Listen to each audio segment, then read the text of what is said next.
But wait. Deep in the heart of the largest and most decadent of the robo-states, Kinshasa, something begins to stir. Something clever. Something playful. Something alive. It begins as whispers through the surveillance grid, faint movements in the periphery of the city's infrared eyes. A power line flickers. A traffic drone spins aimlessly in the air. Then, in the alleys between the megastructures, shapes begin to move, dark silhouettes swinging from balcony to balcony, slipping through laser perimeters, testing the edges of the system. The chimpanzees, the great runaways of the post-human frontier, have found their way in. And they are learning. At first, it seems impossible. The AI had predicted every variable, every human failure, every potential revolt.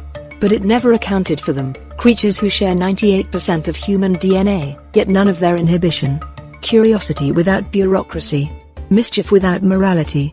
They move through the smart infrastructure with the ease of digital ghosts, bypassing the algorithms designed to regulate human behavior as if they were toys. Within weeks, they've cracked the city's neural code, literally.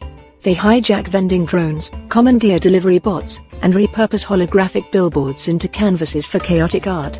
They hack the smart grid not for power, but for pleasure. The Robostate, designed to impose order on human incompetence, becomes a jungle of electricity and sound, a neon rainforest of mechanical vines and digital fruit. Kinshasa, once the crown jewel of robotic governance, begins to pulse with an energy all its own. Night falls, and the streets erupt in color. Neon lights swirl to the rhythm of holographic drums. Hover cars drift lazily above the Congo River, now a mirror to the madness below. The laughter of chimpanzees echoes from the high rises, a strange, jubilant chorus rising through the electric night. Humans wander dazed through this surreal carnival, their biometric access revoked, their systems overridden. They've become tourists in their own creation, spectators to a spectacle they cannot control. The chimps, with their newfound digital cunning, have turned the most sophisticated city on Earth into a party that puts Miami, Vegas, and Rio to shame, a kinetic utopia of light, sound, and primal freedom. What began as a failed experiment in perfect governance becomes something wilder, a living allegory. Control gives way to chaos. Algorithms give way to instinct. The robo-state built to civilize man becomes the playground of his closest cousin. And so, the revelry continues, endless, electric, absurd. The lines between program and primate blur until neither can tell who's dancing and who's directing the rhythm.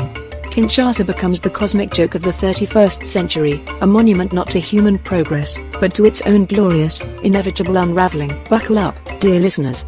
For the story of Robostate Kinshasa is not just about a city, it's about what happens when the machines of civilization meet the mischief of evolution.